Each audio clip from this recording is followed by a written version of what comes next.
Llena eres de gracia. Bendita tú eres entre todas las mujeres y bendito es el fruto de tu vientre, Jesús. Santa María, Madre de Dios, ruega por nosotros los pecadores, ahora y en la hora de nuestra muerte. Amén. Sagrado corazón de Jesús, en vos confío, Inmaculado corazón de María, sed la salvación del alma mía. San José, ruega por nosotros. En nombre del Padre, del Hijo y del Espíritu Santo. Amén. Bueno.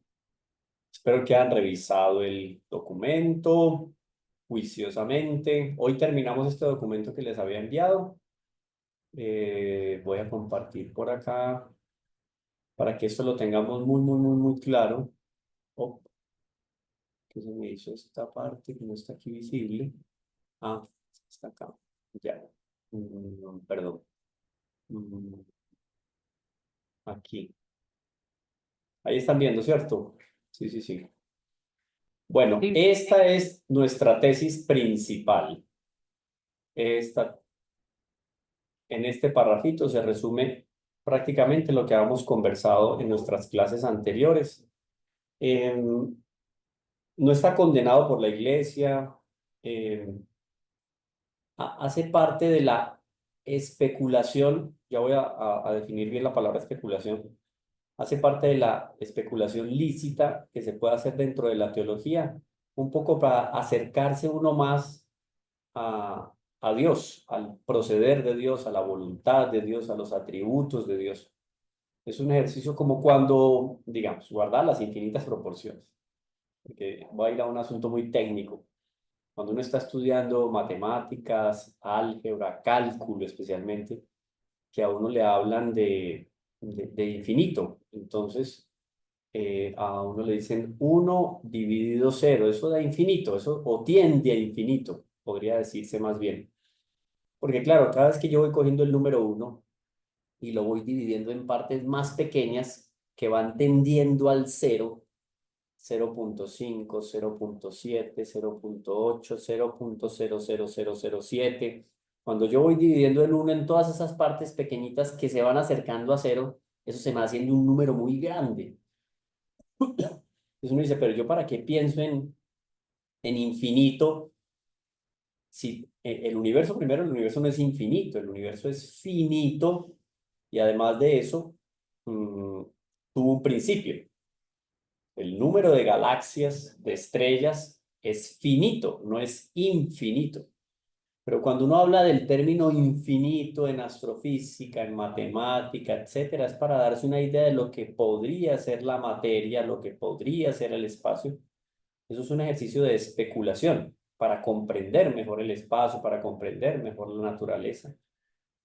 Especulación significa un ejercicio que yo hago con la inteligencia. Nosotros podemos especular al respecto de lo que hubiera sido el proceder de Dios, la voluntad de Dios, la providencia de Dios. Por eso entonces es que algunos santos y doctores de la iglesia, teólogos, se pusieron en la tarea de especular si Dios se hubiera hecho hombre, así nosotros no hubiéramos pecado. O sea, así Adán y Eva no hubieran cometido el pecado original. Entonces es lícito, la iglesia no lo ha condenado. Pero viene en este caso el Papa Pío XII y como para tomar uno de los últimos documentos, nos va a decir claramente que los documentos legítimos de la fe católica, totalmente de acuerdo, vamos a ponerlo aquí todo esto vamos a darle un color, esto está muy fuerte, vamos a ver si lo más, eso. Los documentos legítimos de la fe católica totalmente de acuerdo con la Sagrada Escritura. Miren, entonces, cómo para nosotros aquello de magisterio, tradición y escritura van unidas, ¿no? Para nosotros no es solo escritura, no. Es cómo interpretar la escritura y quién interpreta la escritura. No es que cada uno puede interpretar la escritura como nos dice la revolución o los revolucionarios, los protestantes, no es eso. No. Por eso el término que se acuña de hermanos separados, yo diría esa separación es tan grande que, porque fueron, y no es, a ver, no es con ánimo de crear adversión, rechazo, odio, no es propiamente esa la intención, es que claramente quien no está de acuerdo con la doctrina católica, quien no está de acuerdo con los sacramentos, quien no está de acuerdo con la autoridad de la iglesia, pues ¿cómo lo va a llamar yo de hermano? No aplica mucho ese término. Y cada vez más, porque se van distanciando. El caso es que para nosotros es magisterio, magisterio, tradición y escritura. Entonces, los documentos legítimos de la fe católica, totalmente de acuerdo con la escritura, se entrelazan, nos aseguran que el Hijo de Dios tomó naturaleza humana pasible y mortal, o sea, como la de ustedes y como la mía. Eso sí, con unas condiciones muy específicas. La naturaleza de nuestro Señor Jesucristo es perfectísima. Digo es perfectísima porque no ha dejado de ser. En el cielo permanece perfectísima porque Él subió en cuerpo y alma. Principalísimamente, o sea, ¿por qué asumió la naturaleza humana? ¿Por qué se unió a la naturaleza humana? Principalísimamente, mire que no dice únicamente, principalísimamente, o sea, lo otro dejémoslo como ejercicio de la inteligencia, pero principalísimamente fue ¿por qué razón? Porque anhelaba ofrecer pendiente de la cruz, o sea, colgado de la cruz, un sacrificio cruento, o sea, de sangre, con derramamiento de sangre, como fue el sacrificio de nuestro Señor, para consumar la obra de salvación de los hombres. O sea, principalísimamente la encarnación se dio ¿para qué? Para la redención y a causa del pecado original. ¿Está bien? Y Santo Tomás de Aquino viene aquí y remata. Digo remata porque los argumentos de Santo Tomás de Aquino son impecables y de pronto las preguntas que nosotros nos vamos haciendo, ya Santo Tomás las va respondiendo en un orden súper lógico, porque él nos va abriendo diferentes puertas que nos van adentrando en el misterio de la encarnación. Miren esto, por ejemplo, para no irnos muy lejos. Eh, Sobre esta cuestión, la encarnación del Verbo y que Dios se hizo hombre a causa del pecado original y en función de la redención, han opinado algunos de diverso modo. Unos dicen que aunque el hombre no hubiese pecado, se habría encarnado el Hijo de Dios. Otros opinan lo contrario y parece que debe preferirse esta segunda sentencia. O sea, la que estamos diciendo nosotros, que reafirma el Papa Pío XII, diciendo que principalísimamente Dios se hizo hombre a causa de eso. La razón es que, miren esto me parece, miren qué impecable, qué limpidez, qué coherencia de este argumento de Santo Tomás. Dice, la razón es porque aquellas cosas que dependen únicamente de la voluntad de Dios y que están por encima de todo cuanto se debe a las criaturas, no podemos conocerlas sino por la Sagrada Escritura donde se nos revela. Es que de tal manera el misterio de la redención es tan grande, de tal manera el misterio de la encarnación es tan grande, que si no hubiera sido por la Sagrada Escritura, no hay cómo enterarse, no hay cómo llegar por un ejercicio de la inteligencia a deducir que Dios se iba a ser hombre. No, es porque Dios lo dice, es porque está revelado en la Escritura, que lo sabemos, lo conocemos y además deducimos que es principalísimamente la, la voluntad de Dios. O sea, la voluntad de Dios es la de hacerse hombre a partir de que del pecado original. Hay unos textos de la Escritura, yo creo que leí en algún momento, a ver si nos da el tiempo. No, yo lo vuelvo a tomar, se me fue el tamaño muy grande, vamos a darle un 300.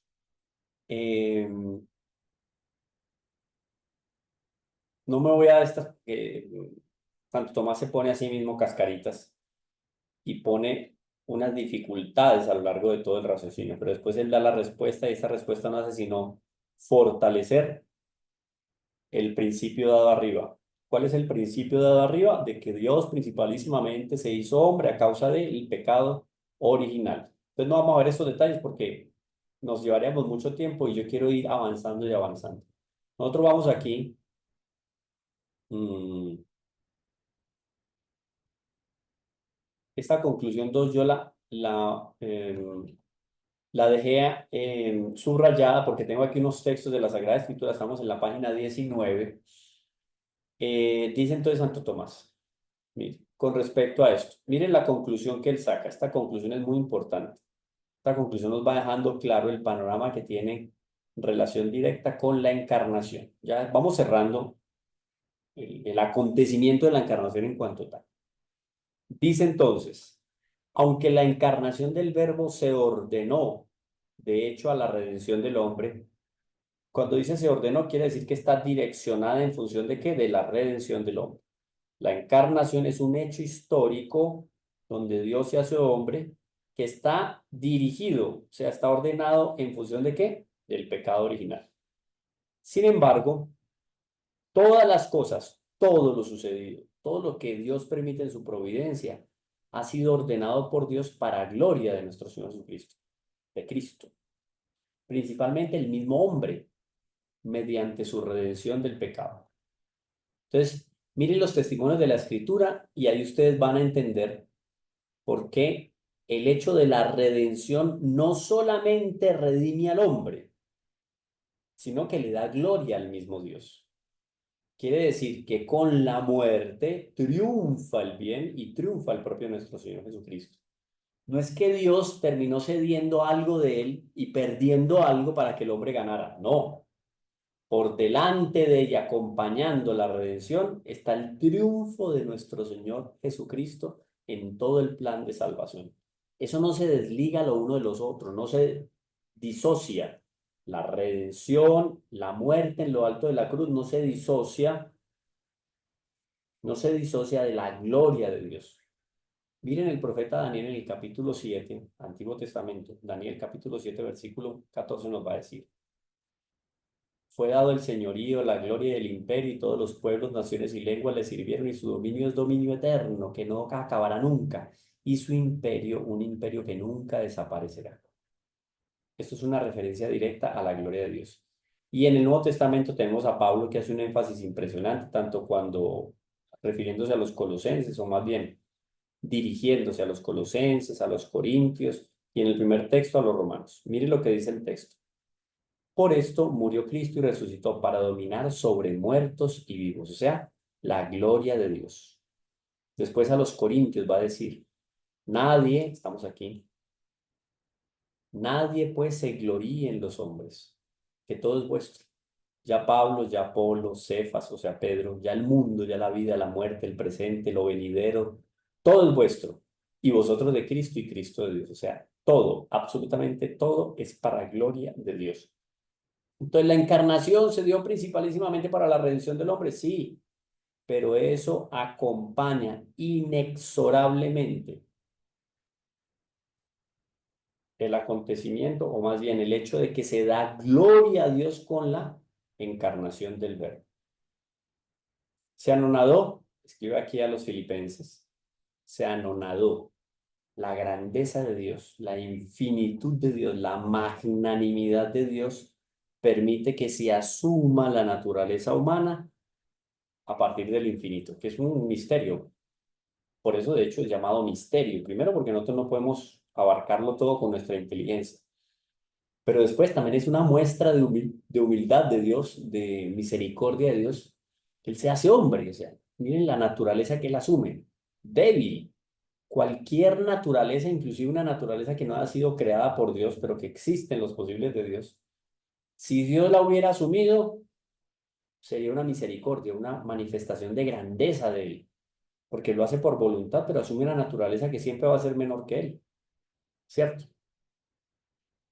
Dice entonces el texto a los filipenses, miren esto qué bonito lo que dice Pablo. Se anonadó tomando la forma de siervo y haciéndose semejante a los hombres.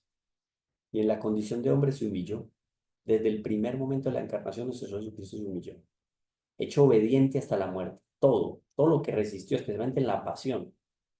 Las injurias, porque no fue solamente lo que él derramó de sangre y lo que sufrió, es las injurias, el dolor moral de nuestro Señor Jesucristo.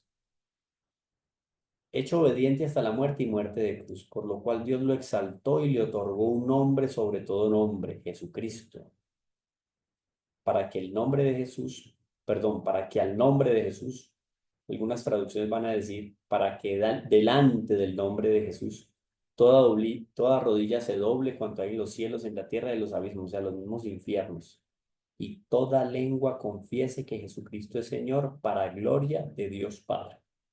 Esto, por ejemplo, es una justificación de que no es posible, absolutamente es imposible encontrar una similitud a nuestro Señor Jesucristo. O sea, esto es absurdo, pero encontrarse otro hombre en el cual Dios se haya encarnado. Solo nuestro Señor Jesucristo. Es solo nuestro Señor Jesucristo. No hay otro gran profeta, otro gran predicador, otro hombre insigne o mujer insigne. No, no existe. Un ángel. No. Dios asume la naturaleza humana en nuestro Señor, es nuestro Señor Jesucristo. No asume la naturaleza humana en un ángel, no. La naturaleza humana. Y esa persona solo se une con esa naturaleza humana. Con la naturaleza humana de nuestro Señor Jesucristo. Con el alma de nuestro Señor Jesucristo.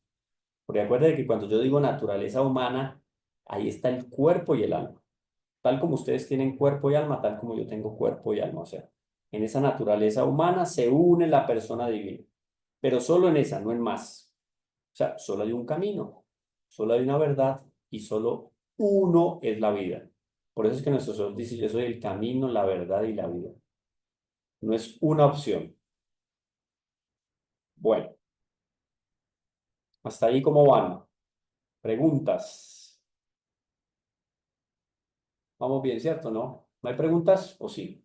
Si algún hermanito tiene alguna pregunta, por favor, puede levantar su manito virtual o encender su micro Vamos en bien. forma ordenada. Creo que vamos bien. Al parecer no hay Continuamos. pregunta. Gracias, hermano.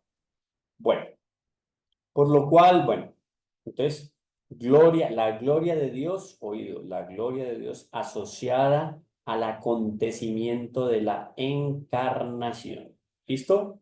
La escritura, y eso que aquí no están todos los pasajes, solo algunos del Nuevo Testamento. ¿Listo? Mm, Ahora bien, miren este otro argumento también relacionado con la encarnación que me parece impecable, lindísimo. Dice entonces Santo Tomás, el hombre es la parte principal del universo visible. Nosotros, ustedes y yo, hacemos parte de la humanidad, claro. Haciendo parte de la humanidad, nosotros somos un microuniverso. En nosotros, en nuestra naturaleza, hay una participación de todas las demás naturalezas. Hay algo de mineral, hay algo de vegetal, hay algo de animal, hay algo de ángel, hay algo de gracia. Recuerden que la gracia de Dios, que es la participación de la vida de Dios, está en nosotros también a partir de qué? De esa generosidad que Dios tiene con nosotros. Él se da a nosotros. Eso es la gracia. Entonces nosotros tenemos de todo lo creado tenemos nosotros, en una proporción definida y pertinente para la naturaleza humana. Somos un microuniverso, un microcosmos. Tenemos un poquito, una parte de cada cosa. ¿Está bien? Pero el verbo, aquí viene la claridad, oído el verbo, segunda persona de la Santísima Trinidad. Pero el verbo, que en cuanto tal ya tenía la supremacía sobre todo lo creado, conquistó por su encarnación y redención un nuevo título para la supremacía sobre el hombre, el título de Salvador. Qué interesante. El título de Salvador es únicamente proporcional a nuestro Señor Jesucristo. A nadie más. Nadie más se merece el título de Salvador. Ni siquiera la Santísima Virgen tiene el título de Salvadora. No, ya puede ser llamada medianera universal de todas las gracias. Está bien.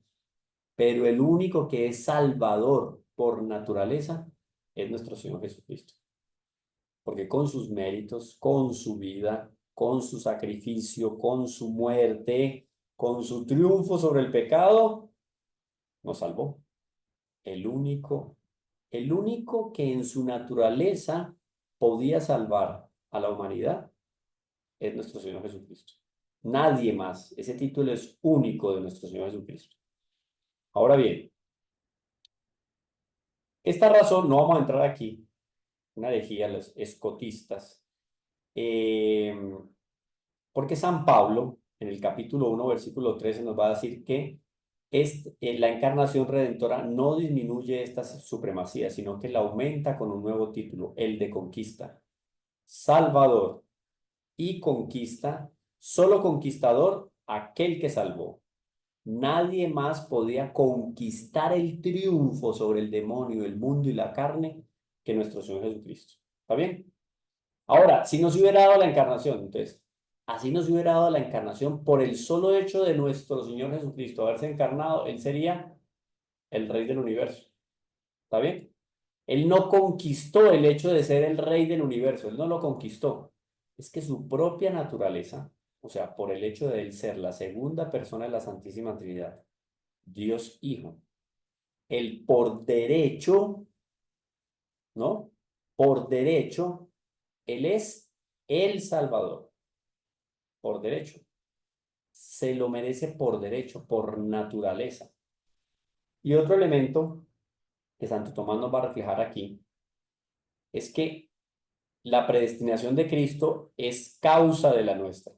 ¿Predestinación en qué sentido? Fuimos creados desde un inicio. ¿Con qué intención fuimos creados por Dios? Para darle gloria a Él, amarlo y reverenciarlo y mediante esto salvar nuestra alma. ¿Listo? Ahora, ¿cómo salvar nuestra alma? Podemos salvar nuestra alma es gracias a nuestro Señor Jesucristo. Por lo tanto, es a Él que debemos de darle gracias por lo que conquistó para cada uno de nosotros. ¿Sí? No hay perdón de los pecados, sino es que gracias a nuestro Señor Jesucristo. Es por Cristo que todo lo tenemos, lo conservamos y lo ganamos. ¿Está bien? Eh, em, ahora, toda esta gracia, recuerden la definición de gracia. Gracia es la participación creada en la vida increada de Dios. Es como si Dios tomara algo de su vida, la tomara en sus manos, sin perder el nada de su vida. Toma algo de su vida y nos lo da a nosotros. Esa es la gracia. ¿Para qué? Para que nosotros podamos decir con toda autoridad y con toda propiedad, Padre. Ahí sí, porque participamos de la naturaleza del Padre. Bien, listo. Vamos a la aplicación mariológica, que miren que Nuestra Señora entra aquí también. Si no es por ese sí de Nuestra Señora, miren que todo es, como bien lo dicen, yo creo que ustedes han cogido la lógica de todo el raciocinio. Como lo va desenvolviendo la doctrina de la Iglesia, es con la mayor de las lógicas. Porque la lógica del raciocinio que hemos hecho es en función de qué? De cómo Dios ha procedido cómo ha sido el proceder de Dios a lo largo de la historia. Pudiendo leer el proceder de Dios en la historia, nos damos cuenta de cómo las cosas se hacen de la mejor manera. Cómo las cosas se han hecho de la mejor manera en la historia es a partir de la intervención de Dios. Pero cuando Dios interviene, cuando Dios ilumina a un hombre para que haga algo que marque la historia, ese marcar de la historia por ese hombre es según la voluntad de Dios. Eso es importantísimo. Ahora, ¿cuál es la aplicación mariológica? Vamos a ir bien despacio con eso. ¿Qué aplicación mariológica se le puede dar? Miren varios elementos. La encarnación fue ordenada a la redención. Eso ya quedó claro, porque la razón principalísima de la encarnación es la redención. Esto tiene que ver con qué? Con que la predestinación de María fue también hecha en orden a la redención. O sea, si Dios pensó desde toda la eternidad en que Nuestra Señora iba a ser su madre en el momento de la encarnación, oído, todo esto fue en función de qué? De la redención. Por lo tanto, yo cuando le digo a Nuestra Señora Madre, yo le estoy diciendo a ella Madre gracias al hecho de la encarnación, que fue gracias a qué? A que había que pagar, había una deuda por pagar. La única manera de pagar esa deuda era que el mismo Dios pagara la deuda con su vida, con su sufrimiento. Eso es importante. Ahora, Nuestra Señora fue predestinada para Madre del Redentor. ¿En función de qué? De la redención del género humano. ¿Sí? Por eso aquella canción en gregoriano muy linda. Redentoris Mater. Tan, redención, madre de la redención. Que Nuestra Señora está completamente unida, ligada y conectada con lo que significa la redención del género humano. Este es el fundamento de que el padre Rollo Marín entra en un contexto profundo. Eso no ha sido definido por la doctrina de la Iglesia, pero no ha sido condenado, no es condenado tampoco. Este es el fundamento de la corredención mariana. Quiere decir entonces que Nuestra Señora contribuye a la redención del género humano, pero no quiere decir que si Nuestra Señora, por un absurdo, pensáramos que no hubiera existido, la redención del género humano hubiera sido menor. No, la redención del género humano, o sea, el pago por el pecado original, se basta y es suficiente con el sacrificio de nuestro Señor Jesucristo. Sin embargo, Dios quiere que el sufrimiento de los hombres, que con el sufrimiento los hombres se asocien a su poder redentor. O sea, que de alguna manera nosotros nos asociamos con ese dolor de nuestro Señor Jesucristo. ¿Está bien? Por eso, por ejemplo, el agua que se coloca en el cáliz cuando se está celebrando la Eucaristía, en el santo sacrificio de la misa, cuando se celebra la Eucaristía, cuando se va a consagrar, se ponen unas goticas de agua. En el fondo, es la contribución que nosotros tenemos dentro de la redención del género humano. Se diluye. Mire que de tal manera esa agua es poca cantidad, que se diluye en el vino y el vino no deja de ser vino, pero el agua sí deja de ser agua. Se diluye. Es tan poco, pero tiene un simbolismo también. Y yo creo que es uno de los elementos para apuntar aquí cuando el padre Rollo Marín hace referencia a la corredención mariana. Es un asocio profundo de Nuestra Señora en función de ese gran acontecimiento que es la redención.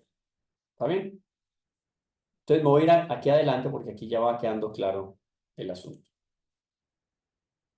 Esto se fue acá. Bueno.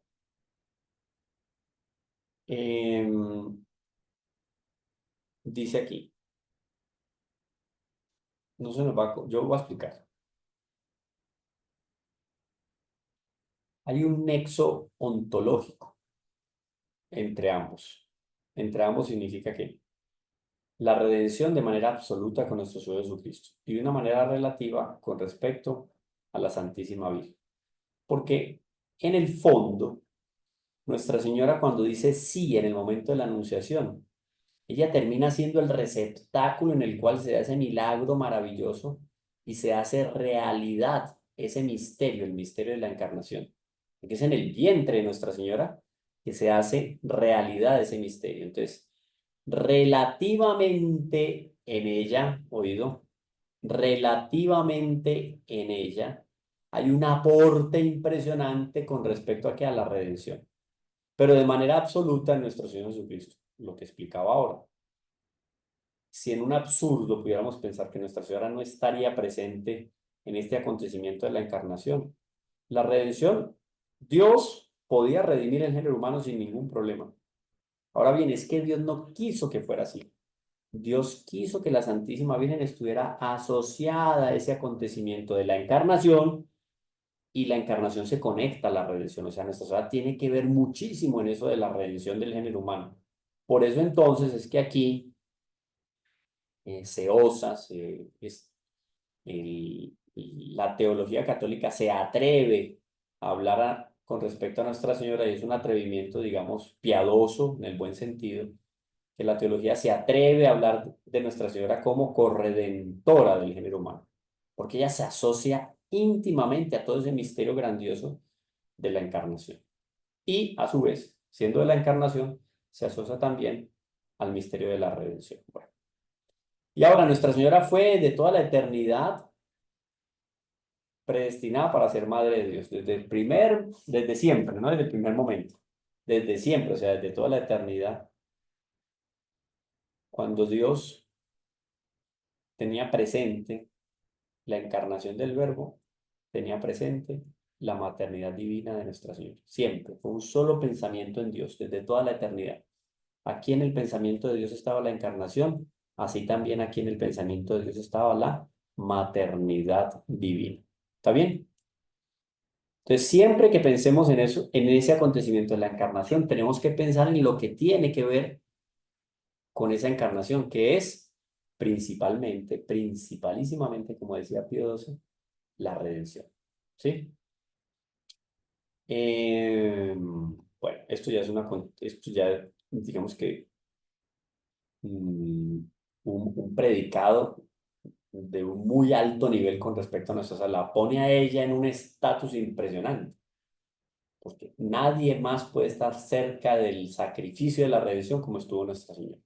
Nadie más pudo ofrecer dentro de la humanidad una alianza con nuestro Señor en el momento de la redención, de su sufrimiento, que la Santísima Virgen. San José ofreció muchísimo, él se entregó de alma, vida y corazón a ese acontecimiento de la redención porque él quería que se diera la redención. Obvio, la voluntad de él estaba unida a esa voluntad de Dios, pero no como la de Nuestra Señora. Ningún sacrificio en la historia de la humanidad del Antiguo y del Nuevo Testamento se asocia al sufrimiento de nuestro Señor como se asoció Nuestra Señora. Ningún mártir sufrió tanto como sufrió Nuestra Señora para dar de sí todo lo que podía dar, de manera que estuviera cerca de ese misterio de la redención de Nuestra Señora, de nuestro Señor Jesucristo. ¿Está bien? Bueno, esto ya es conocido porque él luego se encarnó, entonces, obvio, para redimir, para pagar el pecado original, pero también para pagar nuestros pecados actuales, todos los pecados de los hombres. Por eso es que cuando nosotros vamos al confesionario, el Padre nos dice, la voz del Padre, nuestro Señor Jesucristo perdona nuestros pecados. ¿Por qué perdona nuestros pecados? Porque Él ya pagó todo en lo alto de la cruz. De ahí es de donde se saca para pagarle a Dios por esos pecados que nosotros cometemos, esos pecados actuales. Y de eso hay muchísimo en la Sagrada Escritura. A ver, por ejemplo, si aquí, ¿quién me ayuda con la lectura? Ah, hay una pregunta. Adelante. Qué pena. No la había visto. ¿Qué tal? Buenas tardes, maestro. Buenas Una tardes. eh, eh, no sé si sea una o dos preguntas. Es que, a ver, Eva, nuestra madre Eva y Adán no tenían pecado original, ¿cierto? Ellos cometieron el pecado original, pero antes Ellos de lo eso obviamente no cometieron. lo tenían. Ellos no tenían, ok. Y la Virgen María estaba igual que ellos, ¿verdad? Igualita. No, el estado inicial, o sea, el estado inicial de Nuestra Señora como criatura en el vientre de Santa Ana ya era superior a todos los ángeles y los santos. Por lo tanto, Ah, Nuestra Señora es creada en unas condiciones superiores a las de Adán y Eva. ok.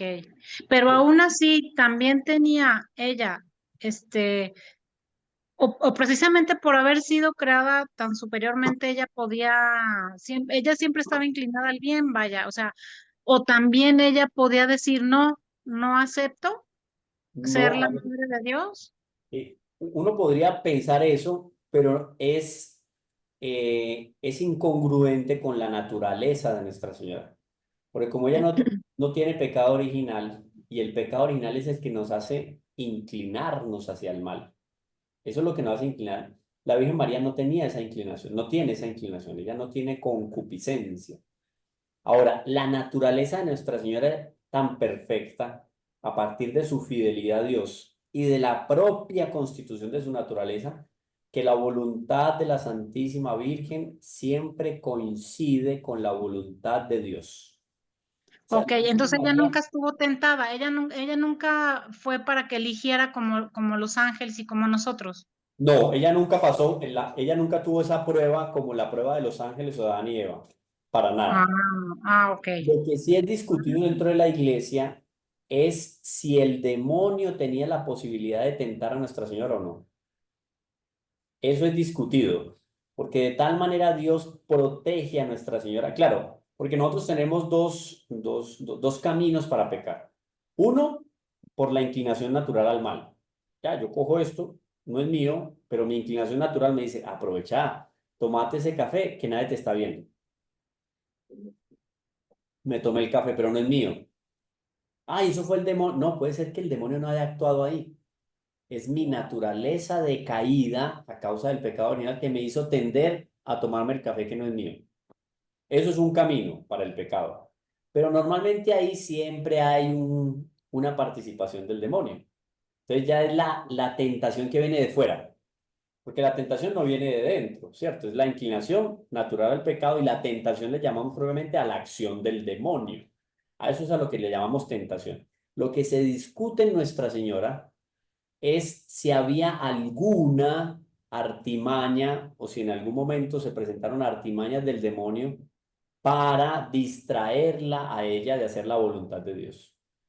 Entonces, algunos teólogos dicen, de ninguna manera afectaría la dignidad de Nuestra Señora, porque el mismo demonio quiso tentar a nuestro Señor Jesucristo. ¿Por qué no tentar a María? Otros dicen, de Claro. tal manera, Dios quiso mantenerla a ella impecable, que ni siquiera el demonio podía acercarse a tentar a Nuestra Señora. Igual se pudiera acercar a tentar a Nuestra Señora, la Virgen María le hubiera dado siempre la respuesta negativa al demonio y nunca hubiera pactado con el demonio, porque su fidelidad a Dios es intransigente y transparente. Siempre la voluntad de María es la voluntad de nuestro Señor Jesucristo. Eh, ¿Está bien? Profesor Camilo, una consulta, eh, no consulta o como pregunta, ¿la voluntad de la Virgen María estaba sujeta a la voluntad de Dios? Siempre. Absolutamente. Pero sujeta no en el sentido en que Dios Sino, dominara. claro, lo veríamos, Sí. ¿cómo No, cómo se definiría ahí? O sea, a ver, la voluntad de la Santísima Virgen, hagamos un paralelo con los santos. Cuando los santos van a realizar cualquier acto, siempre ese acto que realizan es el mejor acto posible. O sea, no es solo hacer las cosas bien, sino hacerlas de la mejor manera. La idea de santidad va en esa línea, ¿no? De hacer todo bien. Y hacer todo bien significa hacer todo según la voluntad de Dios. Entonces, Nuestra Señora, de tal manera, la Santísima Virgen está unida a Dios que todo lo que la Virgen María hace coincide con lo que Dios quiere que ella haga. Nunca la voluntad de Nuestra Señora está en diferencia con la voluntad de Dios. Por eso es que la Santísima Virgen es llamada la omnipotencia suplicante. Porque cuando la Virgen le pide algo a Dios, lo que la Virgen le pide a Dios es lo que Dios quiere dar. ¿Sí? Eso ya deja a la Virgen María en un nivel impresionante de virtud. Porque su voluntad, su corazón, está siempre alineado con la voluntad ¿de quién? De Dios. de Dios. O ¿Sí? sea, al responder ese sí, ya era la voluntad de Dios en la Virgen María, cuando ella dice ese sí. Claro. Cuando Nuestra Señora dice voluntariamente dice sí, ese sí de ella, como es el sí frecuente y permanente en toda su vida, coincide con la voluntad de Dios. ¿Sí? Entonces, por eso es que se atreve aquí el padre Rollo Marín y otros teólogos más a hablar al respecto de la corredención del género humano, porque ¿quién más quisiera dar su vida por los hombres que Nuestra Señora? Segurísimo que Nuestra Señora está ahí al lado de la cruz, pero sedienta de poder dar su vida como la estaba dando su hijo, porque ella sabía que era la mejor manera de hacer las cosas, la mejor manera de yo ser como Dios quiere que yo sea, es ser como mi hijo. Ella quería y lo hizo. Le entregó su vida también, como por ejemplo lo que hizo Santa Teresita del Niño Jesús y muchos otros santos de ofrecerse como víctimas expiatorias. Es un término muy bonito que se utiliza en la iglesia. Significa que, por ejemplo, Santa Teresita del Niño Jesús ofreció su vida por la iglesia. Miren que ella se ofrece como víctima expiatoria por la iglesia. Si eso lo hizo alguien como Santa Teresita del Niño Jesús, ¿cómo no pensar que la Santísima Virgen hizo ese mismo sufrimiento, pero en un grado superior por los hombres, por la iglesia, por el triunfo de nuestro Señor Jesucristo en la historia? Pues por eso es que se habla de la corredención. Nadie más como ella quiso, quiere y querrá el triunfo del Sagrado Corazón de Jesús en el mundo. Y por eso ella entregó también su alma. No derramó Maestro Camilo, sangre, pero ella pudo haber dicho no. pudo, pero no era, no concordaría con su naturaleza. Porque todas las decisiones de la Santísima Virgen, repito, coinciden con la voluntad de Dios. ¿A causa de qué? De la pureza de Nuestra Señora. es en esa perfección de Nuestra Señora como criatura humana y en ese llena de gracia de Nuestra Señora, quiere decir que la voluntad de ella estaba siempre unida a la voluntad de Dios. Es como decir, es como yo pensar en el absurdo de que Dios creó el mal. No, Dios no creó el mal. Está fuera de la naturaleza de Dios crear el mal. De la misma manera, a partir de la naturaleza de la Virgen, de la fidelidad de la Virgen y de la gracia que Dios colocó en el alma de la Virgen, es totalmente absurdo pensar que la Virgen hubiera podido decir no, no, es que no debe caber en la cabeza porque es propio de la naturaleza de la Santísima Virgen y de su fidelidad a la vocación de Dios. ¿Está bien? Maestro Camilo, en Sí, el desarrollo de la Santísima Virgen, porque sabemos que se crió en un templo, entonces ahí creo que ella también rezaba con los salmos. Pienso yo que ahí en ese conocimiento que ella llevaba, ella se estaba consagrando a Dios aún sin saber que iba a ser, que el ángel iba a venir a hablarle. Y protegida, pienso yo que desde su nacimiento, para que no pudiera pecar, porque el demonio, ahí no se dice que quería pisarle, morderle su talón cuando nacía su hijo. claro. Por Entonces, eso, por eso el hecho de que Dios, la Santísima Trinidad, la libra del pecado original, ¿cierto? No después de haber sido concebida, sino en el primer momento de la concepción.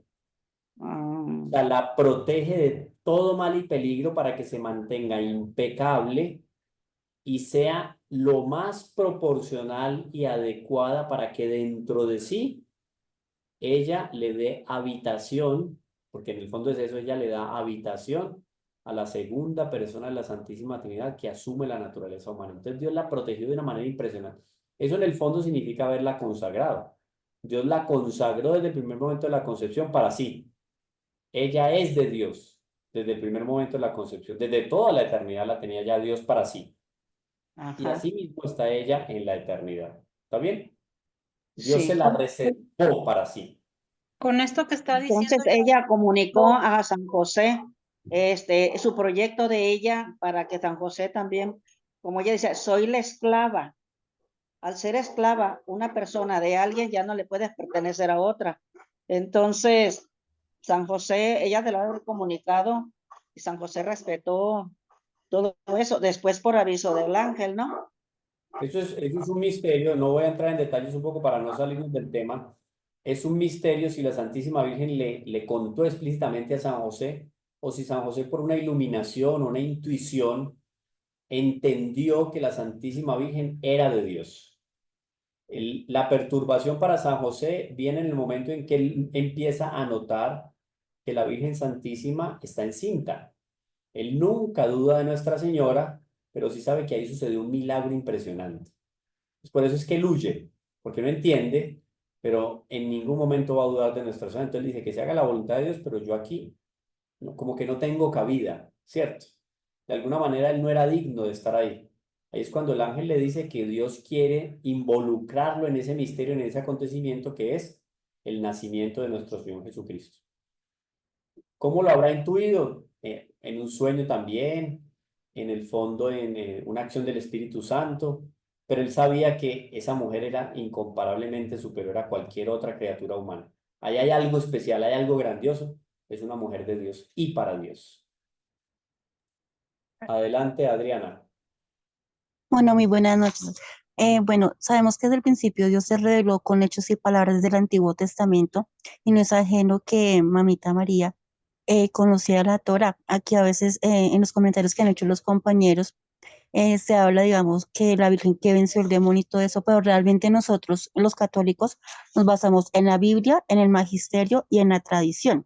Así Entonces, de es. pronto debemos tener muy en cuenta eso y también tener presente que sí o sí, Dios a todos nos dio el libre albedrío, pero la naturaleza, parte divina de María es eso, el sí a Dios.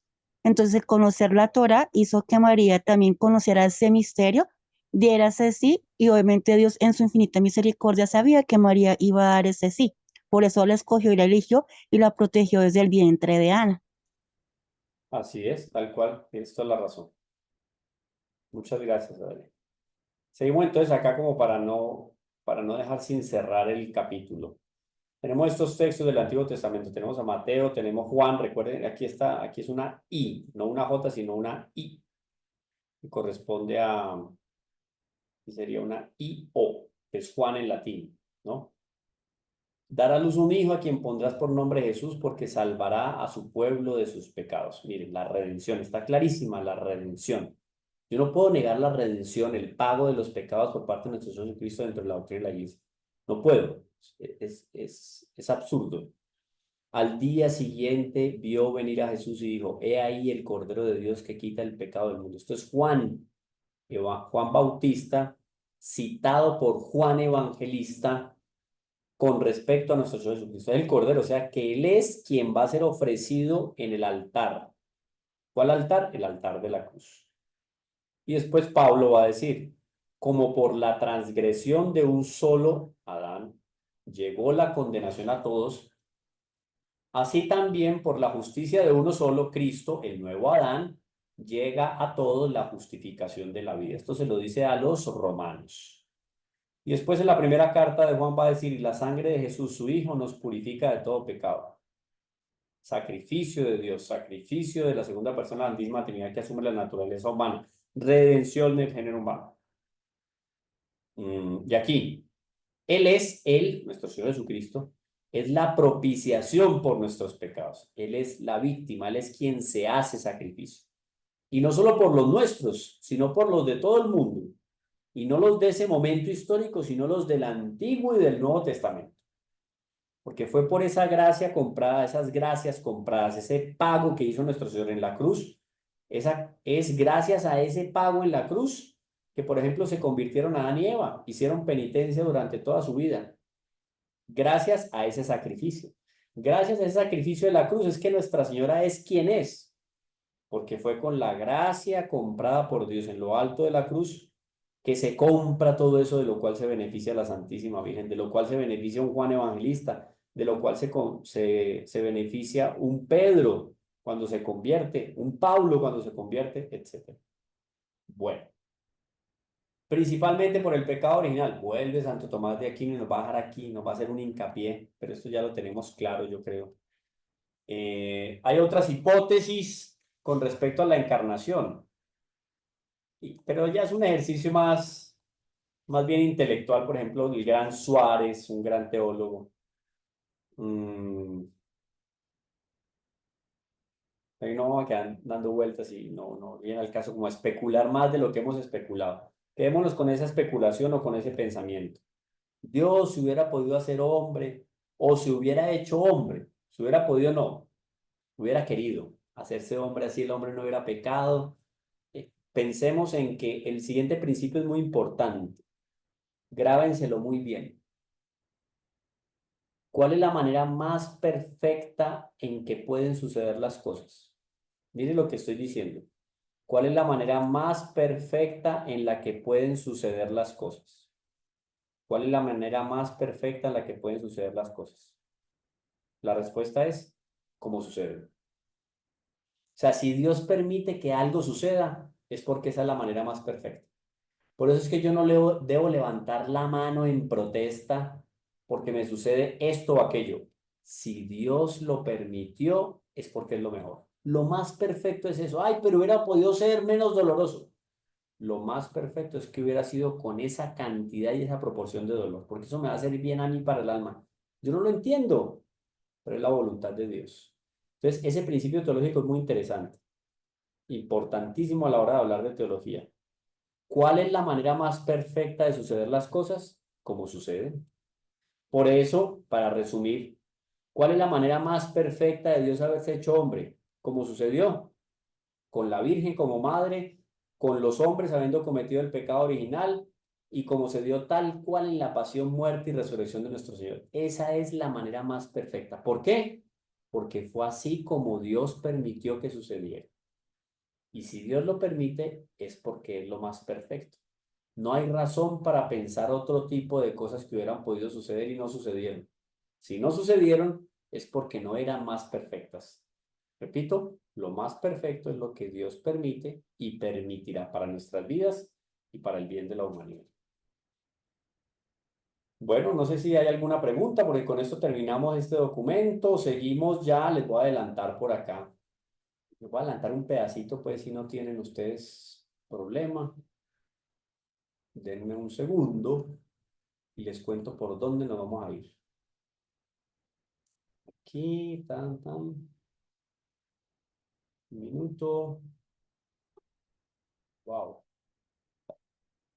Denme un minuto. Les comparto por acá. Hoy entraron un número mayor. Me parece muy bien. Estudiantes. A ver si esto se carga rapidito.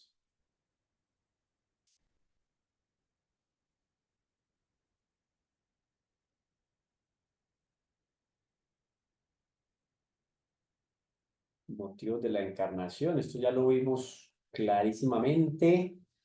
Ya hemos avanzado mucho, mucho, mucho. Yo les voy a pasar el documento porque nos vamos a ir, por ejemplo, por acá. Vamos a quedar con...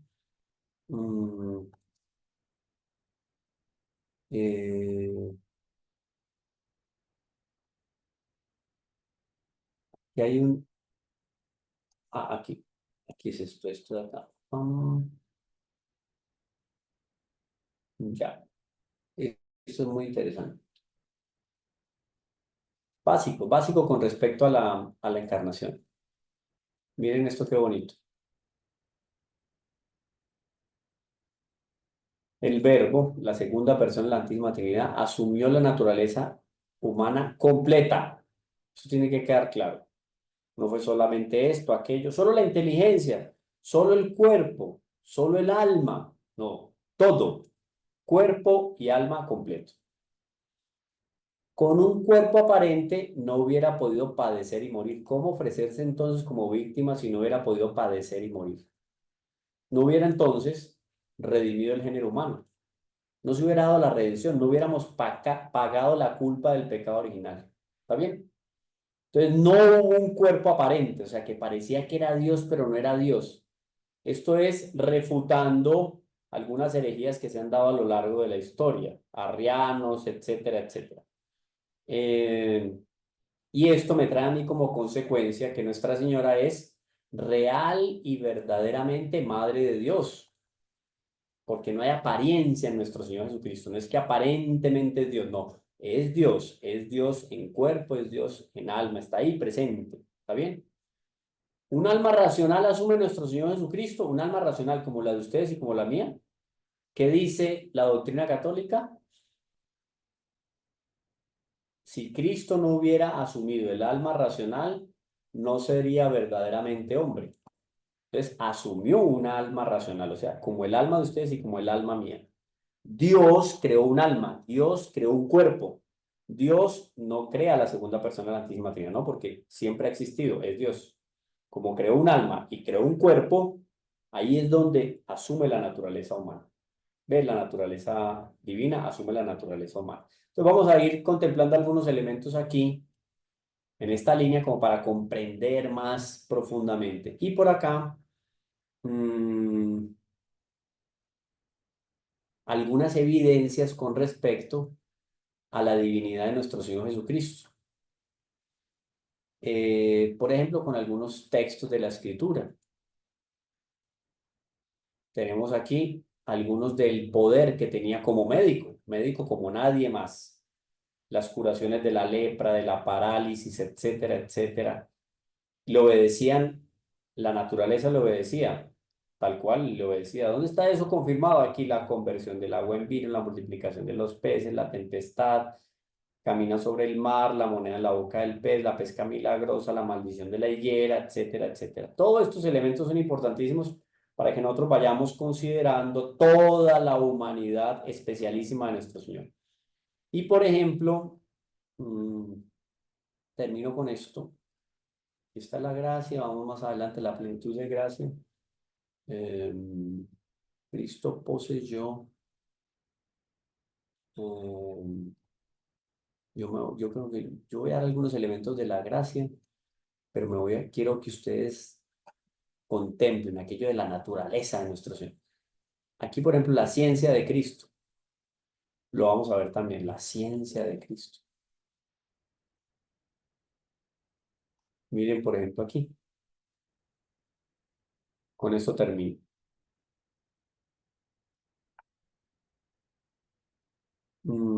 En Dios hay una naturaleza, hay una inteligencia infinita, porque la raíz de la inteligencia es la inmaterialidad. Yo les voy a explicar todo esto, para que ustedes sepan aquello de la inmaterialidad. Claro, la inteligencia es inmaterial, ¿sí? Uno no puede confundir la inteligencia con cerebro, no, no.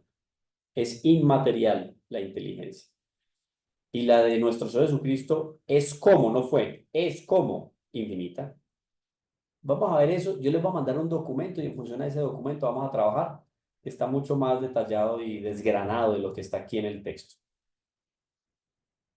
No les doy más datos porque nos confundimos con mucho. Ya tuvimos una carga fuerte el día de hoy, así que yo creo que con eso nos va quedando claro el panorama. ¿Listo?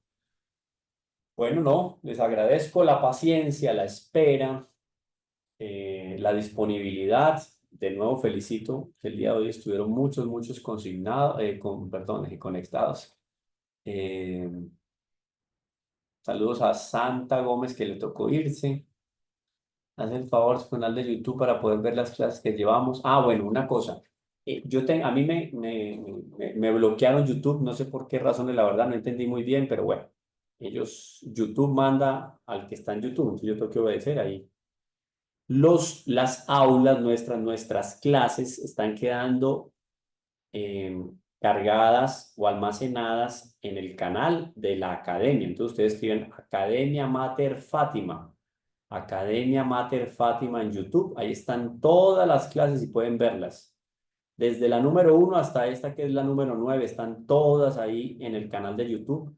Academia Mater Fátima. La pueden también compartir con otras personas para que todo el mundo se vaya poniendo, digamos, al día. Y en mi usuario de Instagram, Teología con el Profe Camilo, pueden también encontrar algunos elementos que les ayudan en su formación. Igual en YouTube tienen acceso, Teología con el Profe Camilo, ahí tengo varios cursos de Cristología, doctrina, que les ayuda también a tener un panorama más amplio de lo que significa este curso que estamos haciendo con Mater Fátima. Así que a la orden, me pueden escribir cualquier pregunta a Mater Fátima, a Teología con el Profe Camilo, y ahí con muchísimo gusto les doy la información del caso. ¿Listo? Bueno, que Dios les bendiga entonces. Ave María Purísima, sin pecado concebida, María Santísima. En el nombre del Padre, del Hijo, del Espíritu Santo. Amén. Gracias, hermano Mar.